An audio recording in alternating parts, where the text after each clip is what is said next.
искам да чуете камбаните.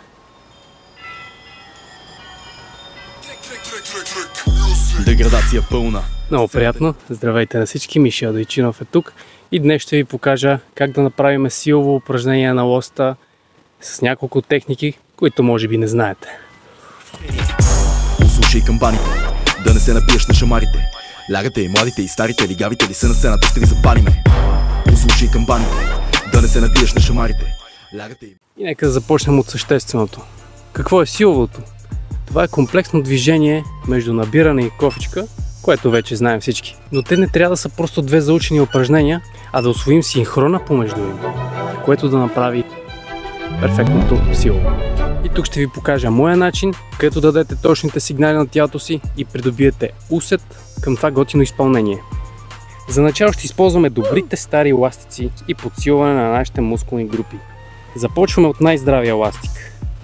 Той ни е ориентир, който ни дава възможност да се наберем максимално до нужната височина на лоста, като целта не е да докоснем до брадичката, а да стигнем до подгърдите, по възможност до коремната област.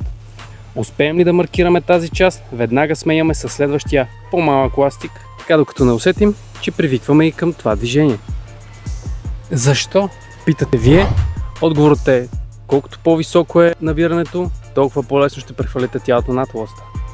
И запомнете, не в количество, а в качество се измерва процедурата на упражнението.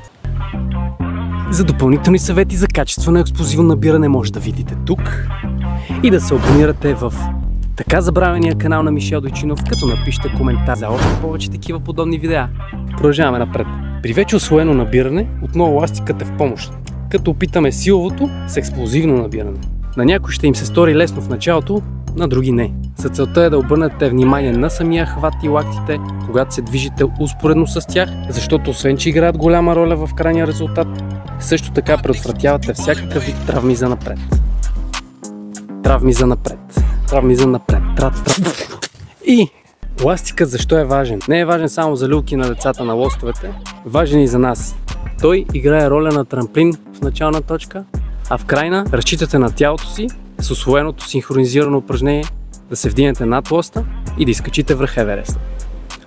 AK лост, което значи, че удоволствието накрая остава най-хубаво, защото човек, когато усвои тънкостите на едно упражнение, колкото елементарно да изглежда, винаги има нещо, което да го спъне или да го контузи преди да разбере същността му. Но обаче хубавото в този спорт е именно това. По свой начин, как да улесним едно упражнение и как да помогнем на другите да усвоят тяхното упражнение. И нека да припомним пак стъпките. Усвояване на високо експлозивно набиране и постепенно намаляване на еластици.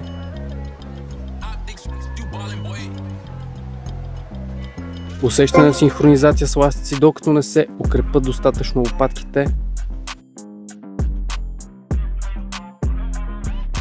И контрол над прехвърлянето на лактите при стегнати лопатки и рамена.